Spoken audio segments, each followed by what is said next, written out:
Phone শেষ করার আগেই হয়তো অপর প্রান্তে আমি আছি, আপনি কি করলেন, ফোনটা ইউ জাস্ট ডিসকানেক্টেড। এবং এটা যে কত বড় ইনসাল্টিং, এবং এই বিষয়ে যদি এখন কেউ যদি কমপ্লেন করে, কিছুই হয় না আমাদের দেশে, যেটা আমি শুনি।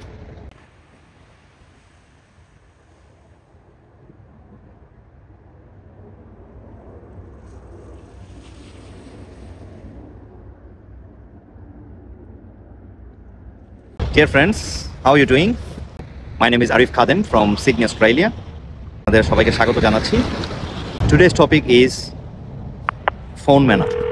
How to communicate with people on the phone professionally and effectively. কিভাবে প্রফেশনাল ম্যানারে ইফেক্টিভলি, মানে সঠিকভাবে, সঠিক পন্থায় যেভাবে করলে আপনার ফোনে যে কমিউনিকেশনগুলো হবে, যে কথাবার্তা হবে, সেগুলো ইফেক্টিভ হবে।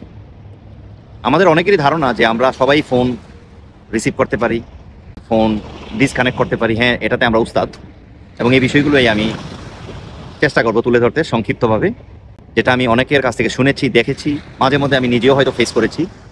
আনফর্চুনেটলি আমাদের সাবকন্টিনেন্টের প্রেক্ষাপটে এগুলো প্রচুর হয়, এবং যেটার ভুক্তভোগী আমরা নিজেরাই আবার হই যখন আমরা এই সমস্ত দেশে ইমিগ্রেন্ট হয়ে আসি। একটু মনোযোগ দিয়ে ভেরি অ্যাটেনটিভলি আপনাদের শুনতে হবে আমার কথাগুলো। আমাদের দেশের মানুষদের একটা বিশাল সমস্যা আছে, মানে আমি সবার বলবো না, গণহারে মোস্ট অফ আস। প্রবলেমটা হচ্ছে যে আমরা যখন ফোন করি একজনকে, অপর প্রান্ত থেকে যিনি ফোনটা রিসিভ করেন, অনেক সময় তাদের মধ্যে lack of friendliness, lack of courtesy, good manner, এই যে জিনিসগুলো বললাম, কথাগুলো, এগুলোর অভাব আমরা দেখি। অনেকেই দেখবেন যে ফোন মানে কথা শেষ হওয়ার আগেই কেটে দিল, আপনার কাছ থেকে বিদায় নেওয়ার যে একটা নেসেসিটি, একটা প্রয়োজনীয়তা, সেটা অনুভব করে না। অনেককে আপনি যখন নাম জিজ্ঞাসা করবেন, তারা দেখবেন নাম বলবে না, মনে করবে যে এটা একটা অফেন্স, একটা ক্রাইম করা হচ্ছে, যে why they are asking you the name.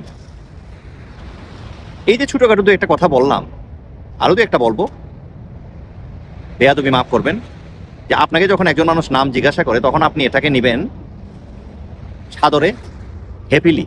কেন জানেন? কারণ আমি আপনাকে হয়তো একটা ইম্পর্টেন্ট মেসেজ দিলাম, বা আমি একটা গুরুত্বপূর্ণ বিষয় আপনার সাথে কথা বললাম। এখন কথা বলার পর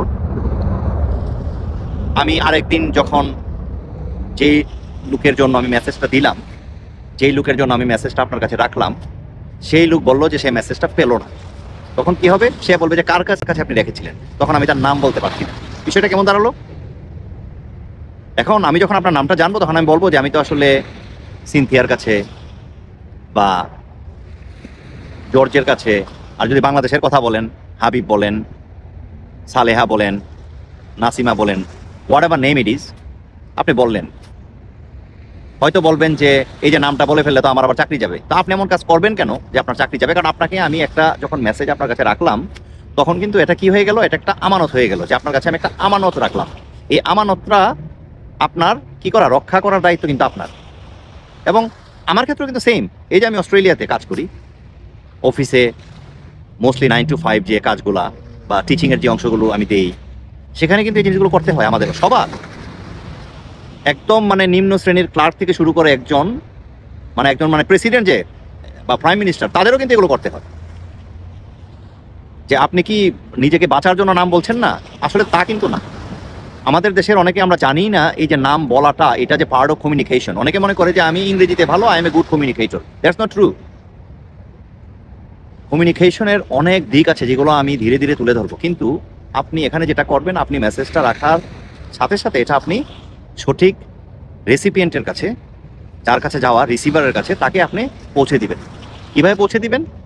হয়তো পোস্ট-ইট নোটে একটা কাগজে লিখে তার ডেস্কে রেখে দিবেন, বা একটা ইমেল করে তাকে জানিয়ে দিবেন যে this person has called you, this is his number, if you can please call him back. এরকম একটা মেসেজ লিখে দিবেন। টাইমটা রাখতে পারেন কখন। আবার আপনি যে এই যে ফোনে যে তার সাথে কথা বললেন, অত্যন্ত আগ্রহের সাথে আপনি জানতে চাবেন যে is anything I can help you with, আমি কি হেল্প করতে পারি, বা মেসেজটা কি, কোন ব্যাপারে, এটাও জিজ্ঞাসা করতে পারেন পোলাইটলি, রুডলি না। অনেকে এটা জানেই না।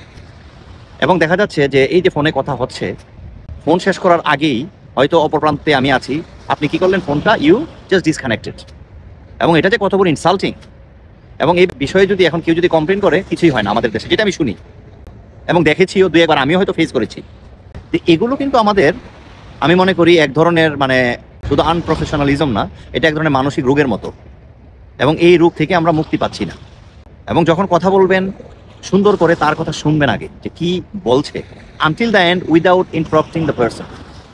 কোনো প্রকার ইন্টারাপশন না করে, বিঘ্ন না ঘটিয়ে আপনি পুরো কথাটা শুনবেন। শোনার পর আপনি আবার সামারাইজ করবেন যে আমি একটু চেক করছি যে এই জিনিসগুলো আপনি আমাকে বলতে চাচ্ছেন বা আপনি মেসেজটা রাখতে চাচ্ছেন, বা আপনার জন্যই যদি হয় আপনি সুন্দর করে আবার তাকে রিক্যাপ করবেন যদি আপনি মনে করেন, এবং এটা করলে ভালো। এবং কথা বলার সময় তার কথাটাকে শুনবেন যে সে কি জানতে চাচ্ছে, কেন সে কল করলো। আমাদের এখানে কিন্তু একটা ইন্টারাপশনের একটা বিশাল একটা সমস্যা আছে। এটা হচ্ছে আবারও ওই যে মানে এটাকে আমরা বলি ইন্টারপার্সোনাল স্কিলস, যে এই যে two way communication, interpersonal, inter মানেই হচ্ছে কি, মানে একের অধিক। Okay, could be two, could be three, four, যেমন আমরা ইন্টারন্যাশনাল বলি। এখানে ইন্টারপার্সোনাল মানে বিটুইন টু পিপল, এক পার্সন থেকে আরেক পার্সন। সো আপনি no matter how good you are at speaking in any language, আপনার যদি এই যে ম্যানারগুলো যদি ঠিক না থাকে, আপনাকে পেশেন্স হতে হবে, প্যাশনেট হতে হবে। এগুলো যদি আপনার মধ্যে না থাকে, ধৈর্য, শক্তি, আগ্রহ, ইচ্ছা, আপনি you are not a good communicator. আমি ক্লাসে আমার শিক্ষার্থীদের সবসময় বলি যে এই যে অস্ট্রেলিয়ানরা যারা ইংরেজিতে কথা বলে, তারা কি সবাই আর দে অল গুড কমিউনিকেটর্স? আমার স্টুডেন্ট প্রায় সবাই বলে no.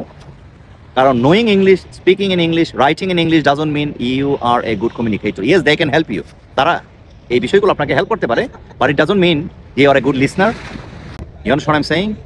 Your behaviour is polite, you speak softly, nicely, এগুলো কিন্তু আপনাকে মানতে হবে।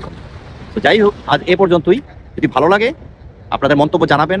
আপনাদেরও যদি কোনো রিকোয়েস্ট থাকে, অনুরোধ থাকে কোনো বিষয়ের উপর জানার, শিক্ষামূলক কিছু, পলিটিক্যাল যদি কোনো মানে আওয়ামী লীগ, বিএনপি তাদের নাম সরাসরি না আসে এরকম যদি কিছু, সেটাও অনুরোধ করতে পারেন। I will assist, I will try my best to make one. আমি চেষ্টা করবো বানাতে। Thank you very much. আজ এ পর্যন্তই। আসসালামু আলাইকুম।